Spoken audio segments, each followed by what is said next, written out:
Hey guys, so I had my Quest 3 for basically 2 months now, so I thought I'd give you my thoughts on it, especially coming from someone who has upgraded from the Quest 2. Before I got this Quest 3, I was basically using the Quest 2 every single day, and I've had that for over a year and a half, so this video might help give you some ideas on whether or not you want to think about upgrading from the Quest 2 to the Quest 3. Or even if you don't have a VR headset and you're thinking of picking up your first one, maybe this will help you decide which one you want to get. In my opinion, the jump from the Quest 2 to the Quest 3 is pretty big. The general experience is, pretty similar. You play games, whatever, watch things, YouTube, you can web browse, things like that. But most people are going to use these headsets to play games. And both the Quest 2 and the Quest 3 do quite well while playing games. There are some differences here that, of course, they have improved on the Quest 3. As you can see here on the front, now they have 3 big sensors on the front, and this helps with better tracking and also better pass-through mode, which I will go into a little bit later. The form factor is also different.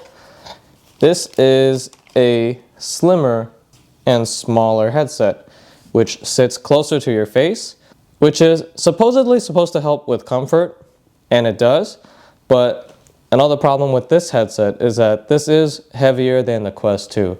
So I originally thought this was going to be more comfortable than the Quest 2, but for me personally, it was actually kind of the opposite. I thought the Quest 2 was more comfortable purely because it weighed less.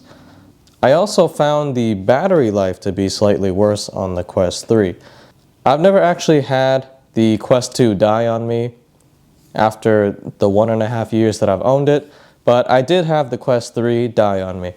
One night after dinner, my family and I were all messing around with this new VR headset, and out of nowhere, this thing just died after a little bit over 2 hours, which was kind of disappointing since that obviously ruined the fun and we couldn't use this no more that night. So yeah, keep that in mind that the battery life on this Quest 3 is kind of lacking. Now the 2 downsides I mentioned with this headset, being the comfort and the battery life, those 2 problems can basically be fixed with this, which is a external battery pack with some kind of elite strap. Now the official Meta accessory costs $130, and from the reviews that I've seen, they actually weren't that good. A lot of people said it has problems charging. So for $130, that's kind of steep. So what I did was I went on Amazon and I purchased a random third-party elite strap with a different battery pack, and this thing has been running perfectly fine. I've had this for a while now, and I basically use this every single day, and now the comfort issues are completely gone because the battery pack on the back helps balance out the weight, kind of like a, well, not exactly, but it's going to be closer to a 50-50 weight distribution.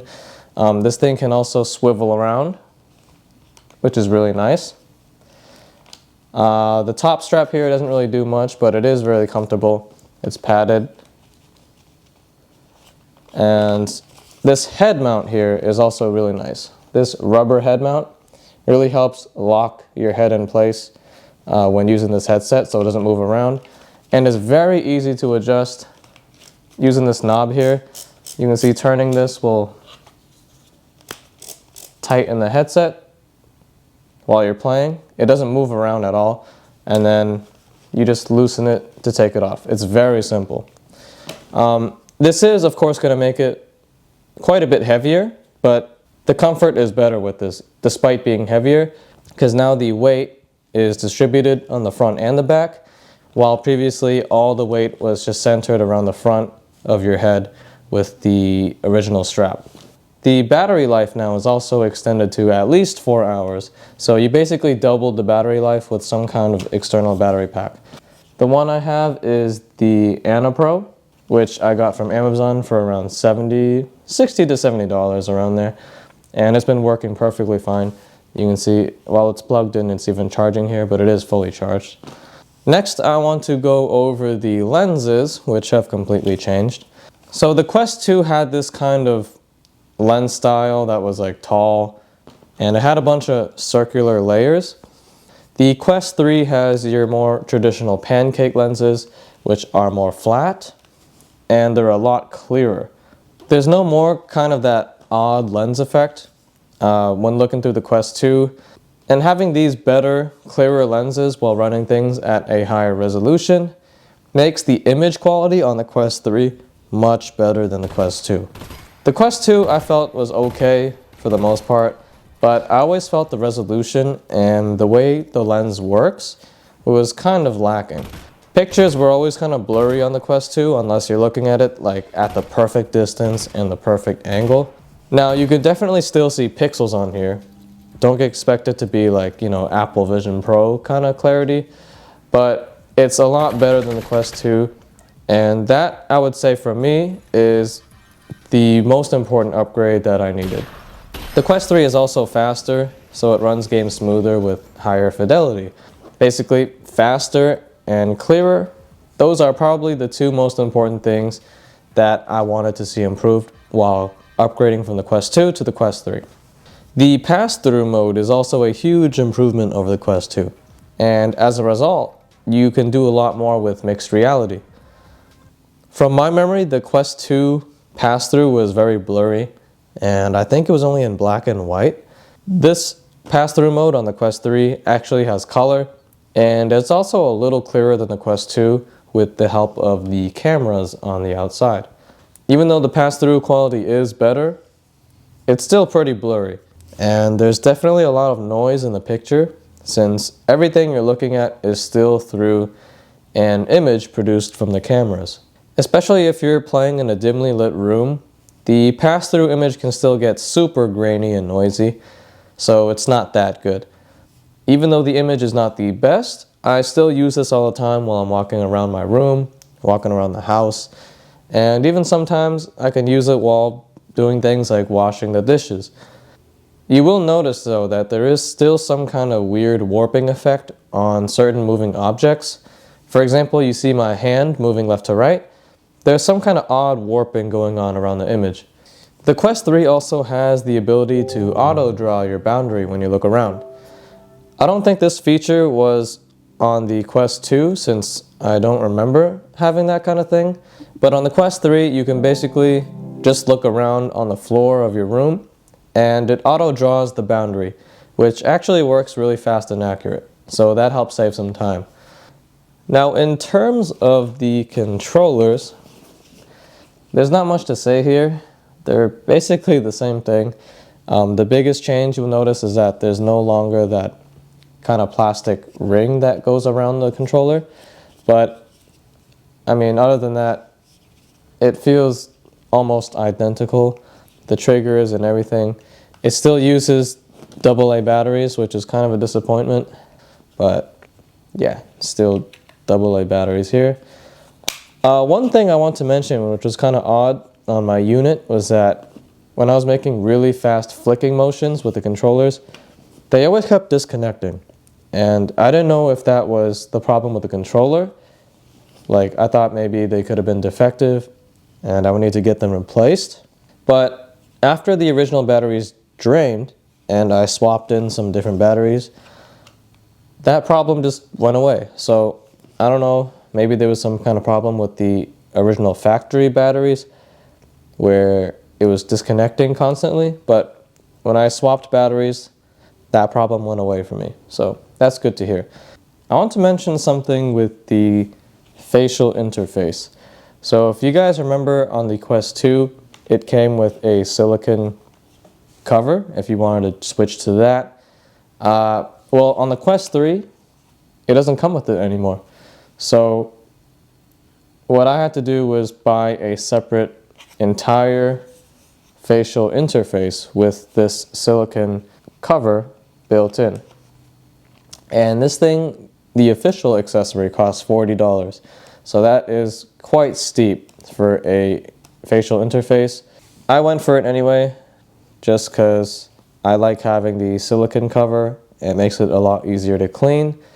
But You can probably find some kind of third-party covers on Amazon if you looked, but I just had one available at my local Best Buy, so I decided to get the official product this time. I want to quickly mention something with the sound quality. There's more bass reproduction on the Quest 3. One of the first things I did was I booted up the Thrill of the Fight, which is that VR boxing game, and instantly I noticed the shots were making a lot more of a thumping sound. Like it has a lot more impact to it. You can also notice that when you're watching YouTube videos, listening to music, there's a lot more thump.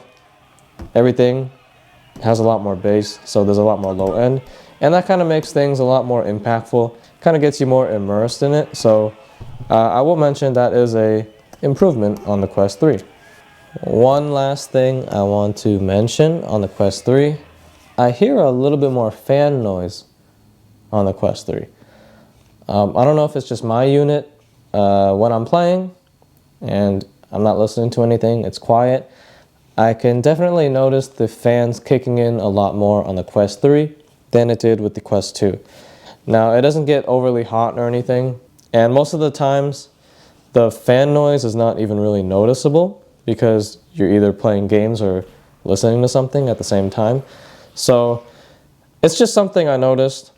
It's not that big of a deal, honestly. Like 95% of the time, I don't even notice it, but it is something that I want to mention. So yeah, that's basically my experience with the Quest 3 after using it daily for the past 2 months now. I personally much prefer the Quest 3 over the Quest 2, solely because of the changes in clarity.